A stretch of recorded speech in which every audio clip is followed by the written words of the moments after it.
Из этого видео вы узнаете, что такое маржа и маржинальность простыми словами, в чем разница между понятиями маржа и наценка, а также как рассчитать маржу и маржинальность по формуле.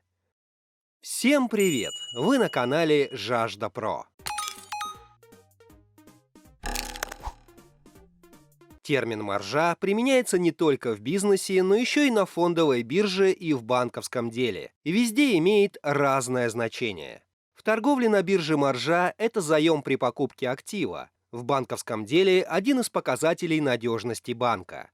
Мы будем говорить о марже в бизнесе. Кстати, о том, как начать свой бизнес, смотрите отдельное видео у нас на канале. Что такое маржа и как ее рассчитать? Маржу и маржинальность легко перепутать, но это разные понятия. Попробуем в них разобраться. Маржа– это разница между себестоимостью товара и выручкой, ценой по которой продают товар. Она выражается в рублях и позволяет увидеть, какая сумма остается у компании после продажи товара или услуги за вычетом переменных расходов. Переменные расходы или себестоимость товара– это расходы, связанные с производством и продажей товара. Обычно от них зависят объемы реализации. Чем больше переменные расходы, тем выше выручка. К ним чаще всего относятся затраты на исходные материалы, упаковку, зарплату менеджеров и курьеров, которые получают проценты от продаж. Но могут быть и другие варианты. Все зависит от структуры и особенностей бизнеса. А вот траты на аренду помещений и оборудования, электричество, газ, отопление, интернет, зарплату сотрудникам, не имеющим отношения к продажам, относятся к постоянным расходам. От них выручка не зависит. Расчет маржи по формуле будет выглядеть следующим образом. Маржа равна выручка минус переменные расходы. Приведем пример. Допустим, вы продаете подарочные наборы чая и кофе через интернет. Переменными расходами будут стоимость чая и кофе, использующихся в наборах, процент менеджера, который принимает и обрабатывает заказы, стоимость упаковки и доставки. Рассчитаем маржу по формуле за 2 месяца. В январе выручка с продажи наборов составила 250 тысяч рублей, переменные расходы 110 тысяч рублей. Маржа равна 250 тысяч минус 110 тысяч равно 140 тысяч рублей. В феврале выручка с продажи наборов составила 300 тысяч рублей. Переменные расходы 150 тысяч рублей. Маржа равна 300 тысяч минус 150 тысяч равно 150 тысяч рублей. Таким образом, можно увидеть, что в феврале маржа выросла по сравнению с предыдущим месяцем. Однако хорошо это или плохо? Дело в том, что эти абсолютные цифры не показывают эффективности работы компании. Чтобы правильно сравнить 2 месяца, надо считать не маржу, а маржинальность. Что такое маржинальность простыми словами? Маржинальность– это показатель рентабельности товара. Она выражается в процентах и позволяет судить о том, насколько выгодно или невыгодно продавать ту или иную продукцию. Расчет маржинальности по формуле выглядит следующим образом. Маржинальность равна маржа, деленная на выручку, умноженная на 100%. Теперь вернемся к нашему примеру расчета маржи за 2 месяца. Чтобы сравнить январь и февраль по эффективности, посчитаем маржинальность для каждого месяца. Напомним, что маржа за январь получилась 140 тысяч рублей, а за февраль 150 тысяч рублей. Итак, сравним показатели маржинальности за 2 месяца. Январь. 140 тысяч, деленное на 250 тысяч, умноженное на 100%, равно 56%. Февраль. 150 тысяч, деленное на 300 тысяч, умноженное на 100%, равно 50%. Становится ясно, что несмотря на рост выручки и маржи, показатель маржинальности в феврале упал. Это говорит о том, что вы теряете много денег на переменных расходах. Возможно, выросла стоимость материалов и услуг курьера, а вы не заметили этого. Подкорректируйте эти моменты, чтобы ваша прибыль росла вместе с выручкой. И не забывайте заставлять деньги работать на вас. Инвестируйте полученный доход в другие сферы. О том, куда вложить деньги, чтобы они работали, вы можете узнать, посмотрев ролик на нашем канале. Могут ли маржа и маржинальность быть отрицательными?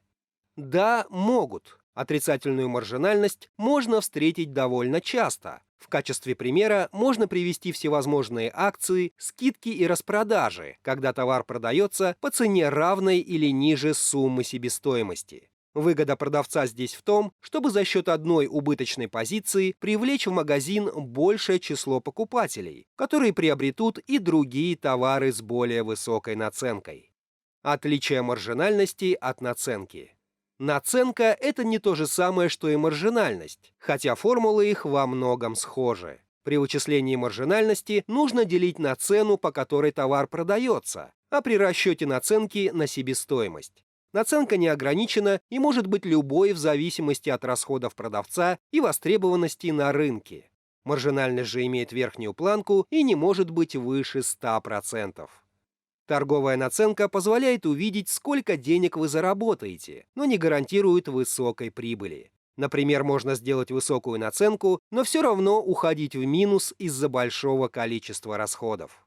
Маржинальность является более емким показателем, позволяющим оценить эффективность собственной компании и проанализировать ситуацию на рынке конкурентов.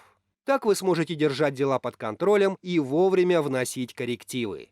Поэтому перед началом любого нового проекта необходимо разработать бизнес-план, который позволит заранее продумать трудные моменты, рассчитать возможную прибыль, поможет эффективно организовать свой бизнес и привлечь инвесторов. О том, как правильно составить бизнес-план на нашем канале, есть развернутое видео. Рекомендуем вам его посмотреть.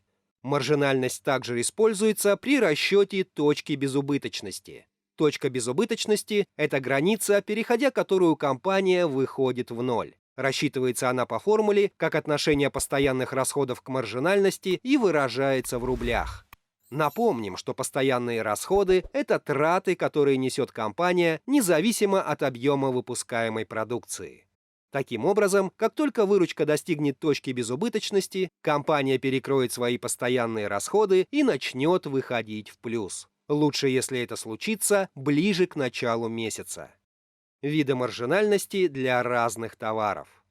Первая категория – низкомаржинальные товары. К ним относятся товары первой необходимости. Бытовая химия, детское питание, бакалея и прочее. Это изделия массового потребления, пользующиеся стабильным спросом. Однако и конкуренция тут велика. Так что доход от реализации достигается за счет большого товарооборота. Наценка у таких товаров около 10-20%. Вторая категория – среднемаржинальные товары. Это изделия, которые также востребованы на рынке, но не являются продукцией первой необходимости. Например, бытовая техника, стройматериалы, электроника, повседневная одежда и обувь. Среди товаров этой группы тоже высокая конкуренция, но их покупают реже из-за длительного срока службы. Здесь наценка может составлять от 30 до 100%. Третья категория – высокомаржинальные товары. Это изделия, в которых нет ежедневной потребности. Спрос на такие товары возникает в особых случаях. Например, свадебные платья и праздничная атрибутика, брендовая одежда и люксовая косметика.